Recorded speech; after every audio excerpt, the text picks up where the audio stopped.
Mahigit 30 kapuso stars ang nakisaya sa mga games at sports activities sa Boracay nitong weekend. Sumali rin sila sa paglilinis ng dalampasigan. Sa Oton, Iloilo naman, ibinida sa isang trade fair ang ilang produktong export quality. Makibalita tayo kay Steve Dailisan.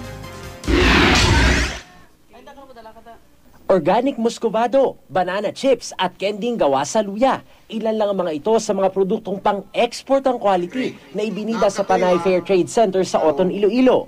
Mangod ang katuyuan sang fair trade among paghatag sang pangabuhian, labi na gid sa sa mga gagmay nga mga producers. Nakisali naman ang mga cute na sanggol na ito sa pagdiriwang ng Mayohan, Tayabas, Quezon. Nagunahan sa pagapang ang mga nasa 30 babies.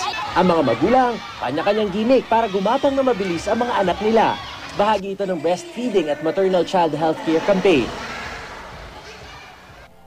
Nagandog naman ang saya sina Legacy star Riza Senon at Japanese hunk Daniel Matsunaga sa mga residente ng Barangay Peña Plata, Island Garden, City of Samal. Ang ilang girls, nakahalip pa kay Daniel. Bahagi ito ng Visit Samal campaign ng lungsod. Ako kahit wala akong tulog, dumiretso ako dito, galing akong taping ng Legacy. Sobrang nawala yung pagod ko, yung nakita ko yung pagtanggap nila sa amin. Every time I come here in Davao, it's best experience ever kasi sobrang masaya.